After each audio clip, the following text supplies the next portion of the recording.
Welcome to the Legendary Sports Podcast. This is your host, GSR.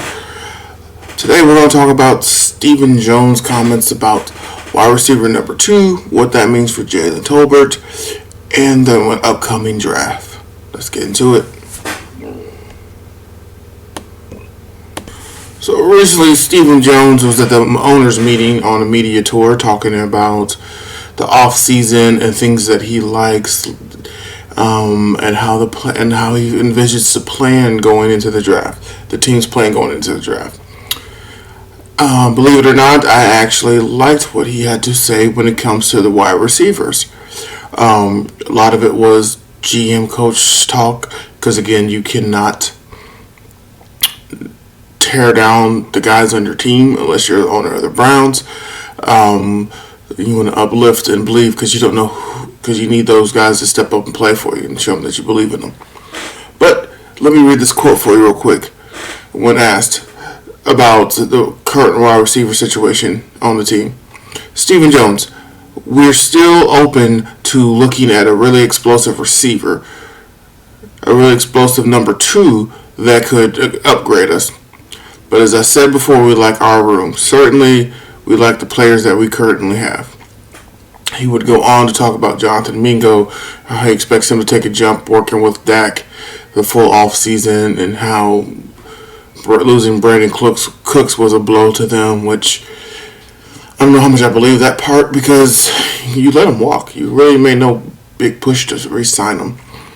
And Brandon Cooks is a route technician. He's not really an explosive number 2. He was his first year there, he was a great compliment to CD.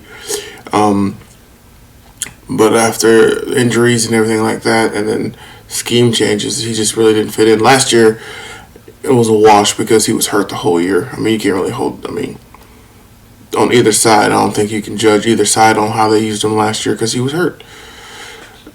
And it was CD or bust the whole offense. Once Dak went down, it was CD or bust the whole offense. And of course, Cooper Rush, he is what he is at this point in his career. And he did his best to try to force feed CD, which is, again, the only offensive weapon you had. Which leads me to my next point. This is why I'm actually glad that he made these statements. It's not glossing over anything like he usually does in the past, to say we're perfectly fine where we're at. This is Stephen Jones saying, hey, we still have an area of need and we're going to address it. We're going to help CD. They're not going to force feed Justin Tolbert and put him in a position that he's not ready for. I get it, last year injuries happened and you had to step up. Brandon Cooks went down. But if you look at it last year, you were one rolled ankle from CD Lamb away from absolute, utter disaster. Because currently you have Jonathan Mingo, Ryan Flournoy, you have Jalen Tolbert and Jalen Brooks. Those are your receivers in your room. You cannot trot that. That's not good enough. If anything, I think the Cowboys could stand to use 2 more receivers. 2 more starting caliber receivers, because I don't think just Jalen Tolbert is it at all. At all. He's had so many chances. He's had a full offseason. Was Dak last year was supposed to be his big jump. He didn't make it. He didn't make it when Dak was there. And at some point in time, you got to stop making excuses for players. So who is this number 2 he could be talking about?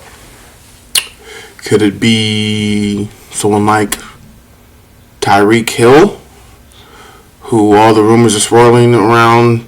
Not necessarily connecting the dots to the Cowboys, but he liked to tweet on X saying that he wouldn't mind being traded to a contender. And of course, people want to throw Cowboys in there for, to get likes, but the Cowboys aren't technically connected. However, if you really want an explosive number 2, there's no more explosive number 2 than Tyreek Hill. There's your guy. He's the clear definition of explosion. He had a down year, injury-plagued year. Hart really wasn't in it. Kind of quit on. He actually literally refused to go back in the game, the last game of the year. But you know how that story goes. You go to a new team, throw a fresh coat of paint on it, it looks brand new. Meaning that he will come in reinvigorated, ready to show the world, try to win a championship, still trying to prove that he didn't make the wrong decision going to Miami after leaving Patrick Mahomes, which the world knows he did, but he's still a proud man, wants to prove something. Only thing with Tyreek, trading, you have to trade for him, and he has a huge cap hit. And actually, the Cowboys I take that back. If you trade for Tyreek Hill, the only thing you'll have to actually pay will be $27 million, which they can handle, and that's if you don't extend him when he gets here. So if you do want to trade for Tyreek, it's not that much. $27 million guaranteed is nothing, especially for receivers. DK just got 33. DK, and he's had 2 terrible years. And yes, I am on record, and if you've been watching past pods, saying yes, I would love DK in a Cowboys uniform, and I stand by that. I still would have 41 to Steelers, but not for 30. He's not that guy. But if you could have got him traded for a trade, did a 4 for him, got him saying around 2025, I'm all in on that. But that ain't that ain't happening. It didn't happen. They were never going to do that. They're not going to pay that big money. Stephen Jones did say they are still active in free agency, and they just missed out a few guys because of the price tag, probably i.e. Cooper Kupp. When he won a $15 million a year, they were probably like, no, we are good on that. Because Dak and CD tried to recruit him. And that would have been a massive upgrade to your wide receiver room. No, Cooper Kupp is not what he was, but he's better than what you got. Much better. And he can control that middle of the field like Dak likes, just like Cole Beasley, and open it up for everybody. So Tyreek would be a trade. I would love Tyreek, but it depends on, because you're going to give up draft capital and you're going to have to pay him as soon as he gets here. So depending on what you have to give up and what you have to pay, I think potentially that could be a good match. Potentially. Personally, I would like a little bit lower tier. I would actually prefer to draft. I would like to sign Keenan Allen, as I've been championing for, as you all know. I would love to sign Keenan Allen and draft either McLaurin or Luther Burden or Golden. I would love any of those three. I mean, McLaurin got to draft in the first round.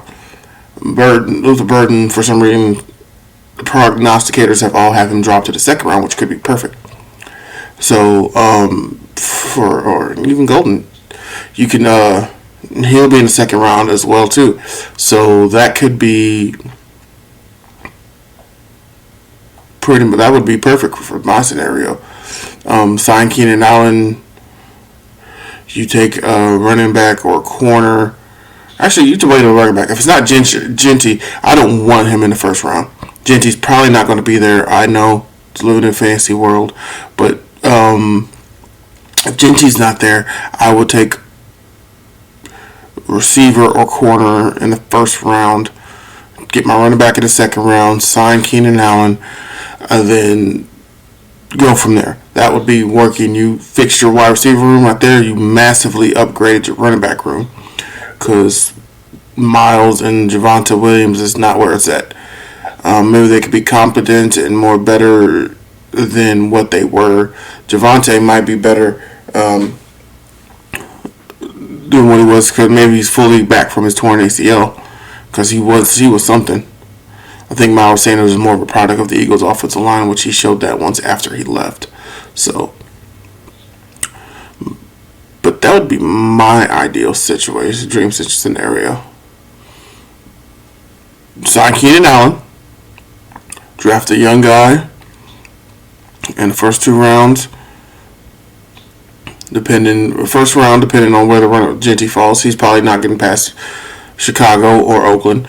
But for some reason, in God's green earth, that he was there, take him. Take him to the fullest. And then you're working with something. Then you just fix your offense. It's all of a sudden it's more Dak friendly.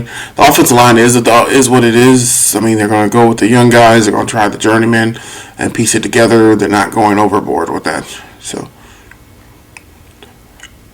I think that could work. I know it could work. But once again, thank you for listening to the Legendary Sports Podcast. I'm your host, GSR. Please hit us with a like and subscribe. Comment as we're starting this thing from the ground up, and it's getting bigger. It's growing more and more. I appreciate every last one of you. Stay tuned. There's more content to come. Thank you.